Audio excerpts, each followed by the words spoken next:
ça, il faut juste chercher la position pour se localiser. Alors ce qu'on a ici, on a grès, tu vois, tu as des grès.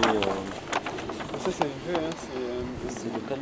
Merci. Il faut voir la position.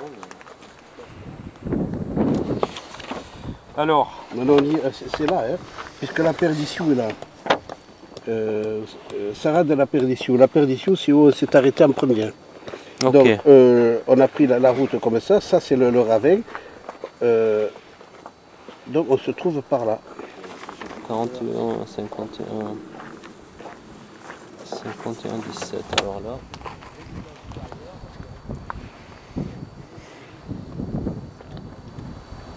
Ça c'est beaucoup plus dur que l'enveloppe. Il y en a aussi en haut. Tu expliques comment que ce soit circulaire comme ça? C'est peut-être dû au hasard tout simplement. Hein. C'est quand même un cercle presque parfait. Hein. Il faudrait pouvoir dégager ça là, c'est des éboulis en plus. Oui, je pense qu'on peut le faire. Pour pouvoir voir exactement cette partie, si ça continue à être vraiment circulaire quasi parfaitement là comme le reste, ou si vraiment c'est un coup de bol que. Faut vraiment voir ça. Et ça c'est. Il n'y a rien du tout là, c'est pas de la roche. C'est un chemin forestier, donc il est public. On n'est pas dans un terrain privé. Je pense qu'on a le droit de. Ah oui, mais on peut l'abrir en plus là, donc faudrait voir.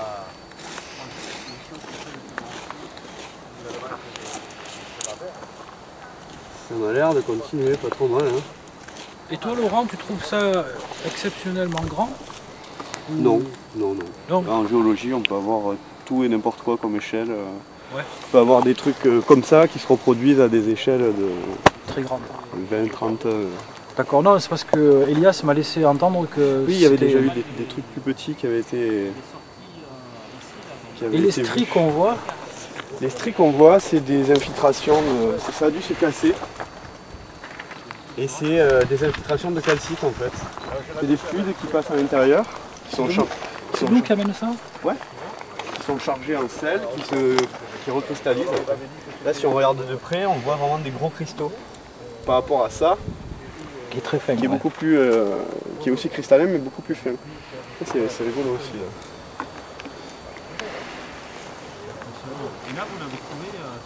Mais c'est vrai que c'est impressionnant de perfection. Mais moi, ce qui m'a le plus, qui m'a dérangé, c'est ça en fait.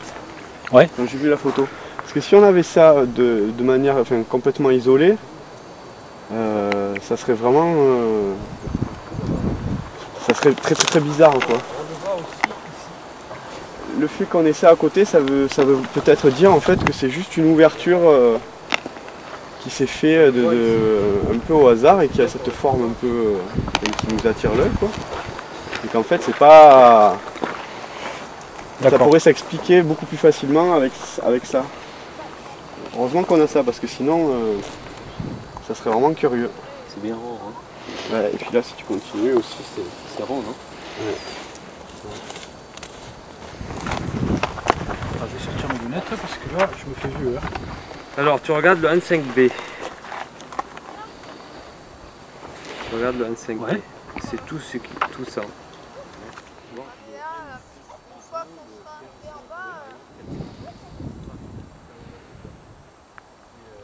C'est un dépôt marin. Dépôt marin ça? Ah bah oui, on nous a pas appelé pour rien. Ah oui, ça c'est marin complètement. Comment ça se fait que c'est si rond comme ça? C'est si rond? Avant c'était pas marin, avant il y avait une rivière qui circulait. Et, non, c'est pas un chenal. Non, regarde à côté.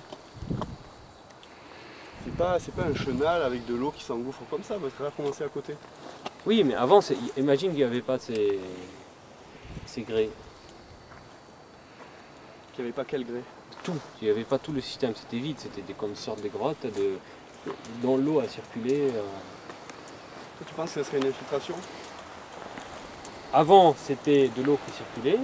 Après, on avait, si tu dis c'est marin, ça a été un remplissage. Écoute, on va prélever et on va regarder au labo ce que ça donne. T'as gardé la pièce? J'ai la marne là. Ouais. Et j'ai pas. Si, ça, c'est celle-là. Ça, ouais. Il n'y a pas de calcaire dedans. Non, mais regarde, Fais un la petit loupe, test, c'est un grès. T'as la loupe? T'en as une de loupe? Ouais. Je sais pas où j'ai foutu. Tiens, regarde Alexandre, bien. Faut pas le perdre.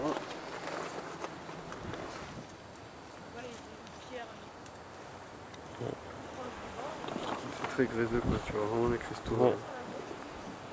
Remarque là, ce qu'il y a au-dessus c'est aussi gréseux mais c'est plus marneux quoi, il y a plus d'oxydation. Nouvelle couleur lumineuse. Compagnie. Et après on va analyser avec le spectro, avec un rayon X, la composition. D'accord. Tu peux mettre là. Et est-ce qu'il y a une possibilité que ça, ce soit une cavité derrière? Je me posais la question. Une cavité. Parce que, comme je suis ignorant en géologie, la première fois que j'ai vu ça, je me suis dit, tiens, on dirait un bouchon pour fermer une espèce de Mais cavité. regarde ce que tu as à côté. Et oui, et après ça, comme... c'est ça qui casse tout en fait. ouais, mais si quelque tu part. veux, pour un novice en géologie, ça ressemble à une pierre façonnée. De main d'homme, comme des briques, si tu veux. Ici là, à Ouais. la limite ça a été bouffé, ça a été découpé si tu veux. Donc j'aurais Mais, pu croire que c'était une espèce de et on le voit cavité partout. avec des... Regarde, tu l'as au-dessus aussi. D'ailleurs. Il y a la même formation au-dessus là. En fait ça c'est du sédimentaire, des terrains sédimentaires qui se sont donc posés de manière horizontale, qui après ont été déformés, découpés. Mais en toute rigueur, tu as eu une couche de ce matériel-là, ensuite une couche de ce matériel-là, ensuite une couche de ce matériel-là qui vient jusqu'ici. Et expliquer ça, par contre, c'est peut-être ça a été peut-être des déformations. Non, moi je pense que c'est juste une déformation et que ça a été plissé tout ça et que voilà, ça a été un peu broyé. C'est pour le plissement, on le voit parce qu'il monte comme ça. Ouais. Ça monte. Tu vois, tu le retrouves en haut. Et tu le trouves bien séparé là Et en alors, le face. remplissage il est en place. Hein, Tu vois. parce que les Un plissement, c'est un mouvement entre deux plaques. Ouais, ou un non, plissement, c'est t'as... Non, avec les Pyrénées avec- ici, il y a suffisamment de tectonique pour, sans aller chercher des plaques. Hein. Les Pyrénées, les Corbières, tout ça, ça D'accord.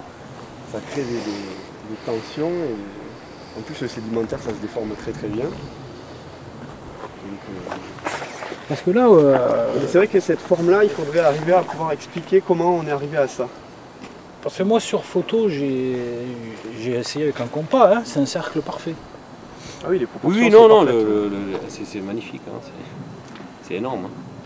Mais bon, maintenant, lorsqu'on voit que c'est partout, il y a une autre explication aussi, si tout ce qui est à côté, on ne le voit pas, ça c'est par exemple, c'est du galet mou qui a roulé, et après ça a été... il y a eu dans une matrice pris dans la sédimentation qui est déposée au-dessus. Mais si on voit tout ce qui est à côté, ça fait partie de tous ces systèmes. Regardez par exemple. D'accord.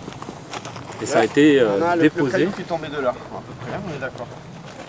Et on voit vraiment les infiltrations qui redéposent après des gros cristaux de calcite. Donc dans un espace très fin qui permet juste la circulation d'un fluide, mais le dépôt de toutes les petites bébêtes qu'il y a dedans. D'accord. Et c'est ce qu'on retrouve ici. Les veines qu'on retrouve ici, c'est exactement ce matériel-là. C'est on a la chance, ça a dû tomber il n'y a pas longtemps, quoi.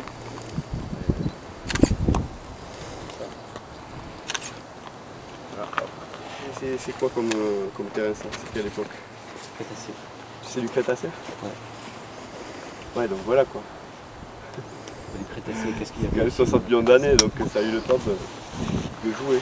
Mais- Ça, on va dire que ça serait une vase plutôt, au moment du dépôt, C'est merveilleux. avec un trou qui va être comblé par un matériel un peu plus sableux et qui après va durcir et donner bien sûr une forme caractéristique. J'ai commencé les trucs. Non, ça fait pas 60, ça fait 50 tout juste 50. J'aimerais